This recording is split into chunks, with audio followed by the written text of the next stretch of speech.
Sejarah Pulau Kalimantan. Pertama kali, Pulau Kalimantan memperolehi namanya daripada kata Sanskrit Kalamantana, yang berarti pulau bercuaca terbakar, yakni pulau yang panas suhunya untuk menerangkan iklim tropikalnya yang panas dan basahnya. Sehingga nama eksonim suku Dayak Bidayu dahulunya dikenal sebagai Klemantan. Keduanya, Pulau Kalimantan ini juga dikenal di seluruh dunia dengan nama Borneo, yaitu sejak abad ke-15 Masehi. Nama Borneo itu berasal dari nama pohon Borneo, bahasa Latin Dryobalaenops campora, yang mengandung terpentin, bahan untuk antiseptik atau dipergunakan untuk minyak wangi dan kamper. Kayu kamper yang banyak tumbuh di Kalimantan. Kemudian para pedagang dari Eropa menyebutnya sebagai Pulau Borneo atau Pulau Penghasil Borneo. Kerajaan Brunei yang ketika datangnya bangsa Eropa ke wilayah Nusantara ini dikenali namanya sebagai Barunah, memperdagangkan banyak kapur di pelabuhannya di Muara Lalu. Jadi, nama pulau ini pun diidentikan dengan nama kerajaan Brunei saat itu, yaitu oleh para pedagang Arab, Eropa, serta Cina. Karena kerajaan Brunei pada saat itu, selepas abad ke-14, merupakan antara kerajaan lewat yang terbesar di Pulau Kalimantan. Nama Kalimantan dipakai di Kesultanan Banjar, kemudian oleh pemerintah Republik Indonesia dibagi sebagai nama Provinsi Kalimantan. 1. Suku Banjar. Suku Banjar merupakan keturunan dari percampuran suku-suku bukit. Etnis ini merupakan salah satu etnis pribumi asli Indonesia yang mana berbagai elemen kebudayaannya secara resmi diakui oleh pemerintah Republik Indonesia dan dianggap sebagai salah satu komponen penting warisan kebudayaan nasional. Dikarenakan faktor historis, pengislaman pribumi Kalimantan, mayoritas masyarakat etnis Banjar pada umumnya kini merupakan pemeluk agama Islam atau sering kita sebut dengan Muslim. Masyarakat Dayak ini menunjukkan karakteristik yang agak berbeda dari kebanyakan Dayak di wilayah pedalaman Kalimantan, yang mana masyarakat etnis Banjar cenderung memiliki gaya hidup dan norma-norma yang berbasis Islami. Etnis Banjar juga terkenal akan kemampuannya dalam bidang perniagaan.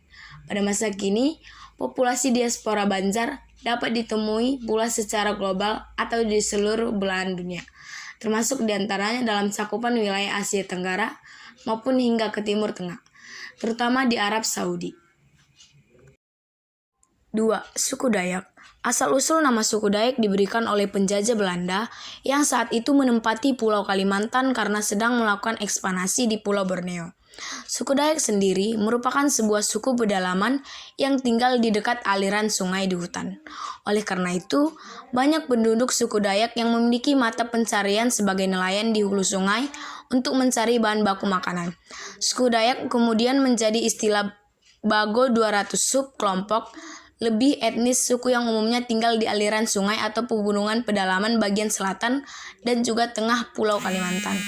Berdasarkan sejarah, suku ini juga pernah mendirikan suatu kerajaan, namun akhirnya berhasil dikalahkan oleh kerajaan Majapahit.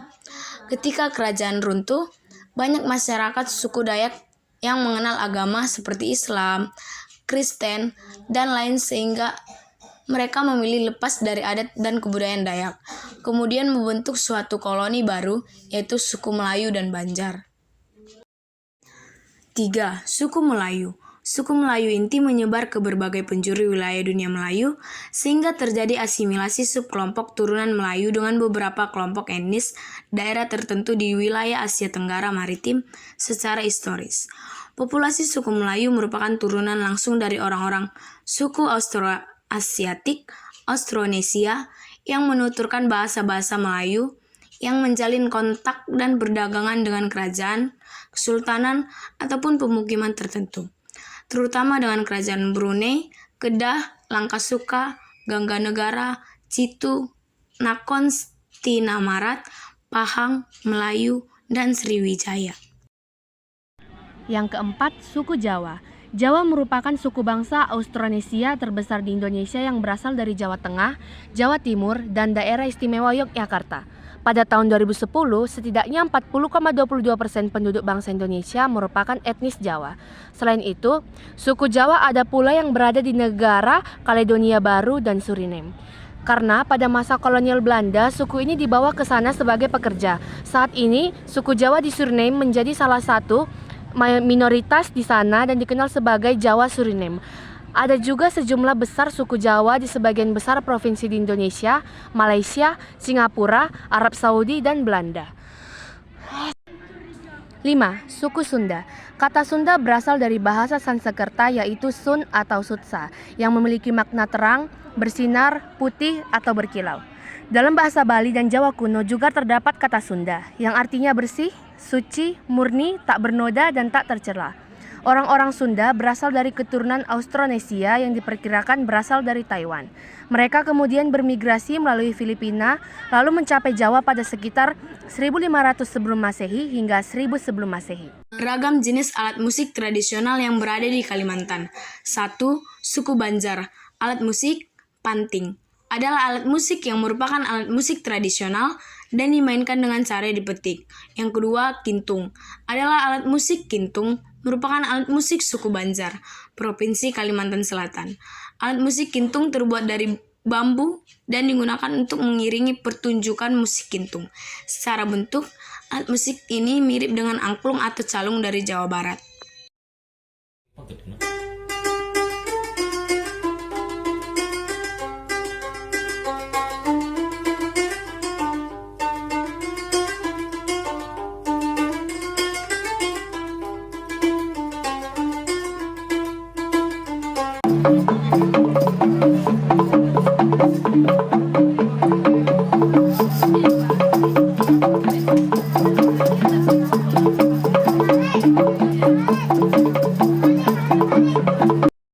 Suku Dayak.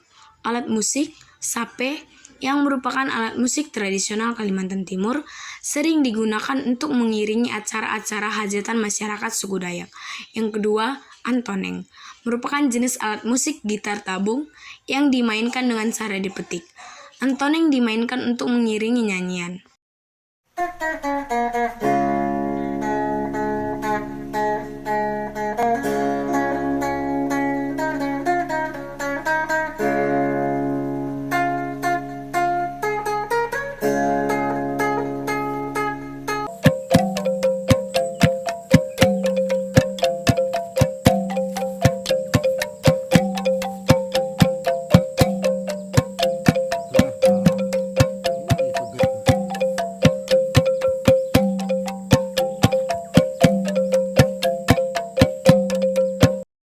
Tiga, suku Melayu. Yang pertama, rebana ubi adalah termasuk dalam jenis-jenis musik pada suku Melayu yang dimainkan dengan cara dipetik. Yang kedua, marwas adalah salah satu alat tepuk atau sering juga disebut dengan perkudi.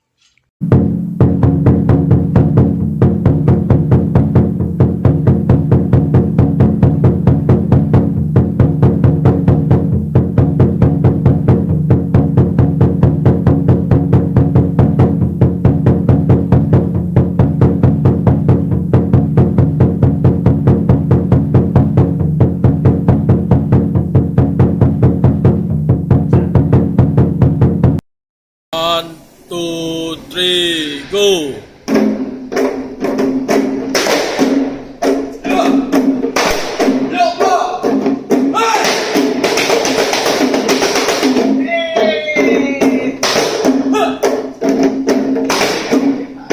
Empat, suku Jawa. Alat musik. 1. Gong adalah salah satu jenis alat musik yang ada di Jawa yang berfungsi sebagai iringan seni pertunjukan seperti topeng raja dan tarian-tarian lepas. Yang kedua, gambang adalah alat musik pukul tradisional khas Indonesia dan dimainkan dengan cara dipukul memakai alat musik tertentu.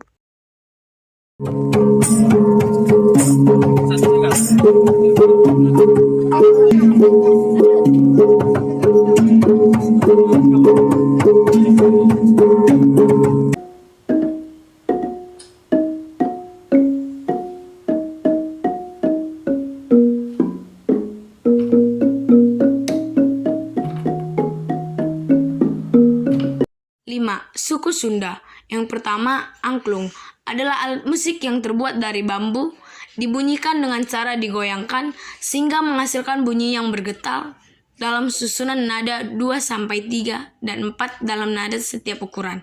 Yang kedua, kecapi adalah alat musik dawai yang dipetik dengan leher dan punggung dalam melingkupi rongga berlubang, biasanya dengan lubang suara atau lubang di badan.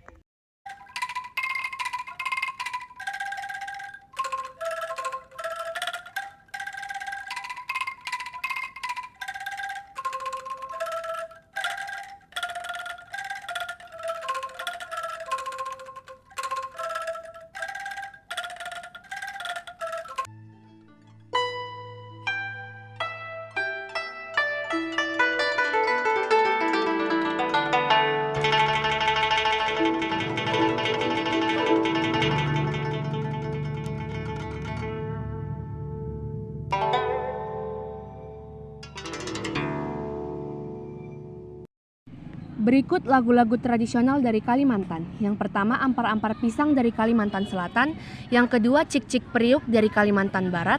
Yang ketiga, Indung-Indung dari Kalimantan Timur. Yang keempat, Anak Pipit dari Kalimantan Selatan. Yang kelima, Angpat Lima dari Kalimantan Selatan. Yang keenam, Banda Banjar dari Kalimantan Selatan. Yang ketujuh, Paris Berantai dari Kalimantan Timur. Yang ke-8, Oh Indang Oh Apang lagi dari Kalimantan Tengah. Yang ke-9, Buah Bolok dari Kalimantan Timur. Dan yang terakhir, Sapu Tangan Babuncu Ampa dari Kalimantan Selatan. Berikut tokoh yang berpengaruh pada musik tradisional dari Kalimantan. Yang pertama, Anang Ardiansyah, tahun aktif 1960 sampai 2015, kelahiran 3 Mei 1938, meninggal 7 Agustus 2015, waktu umur 77, Banjarmasin. Karya yang dihasilkan lagu Paris Berantai. Yang kedua, Hamidan Aceh, lahir pada tanggal 26 September 1940, wafat pada tahun 1997, karya yang dihasilkan lagu Ampar-Ampar Pisang.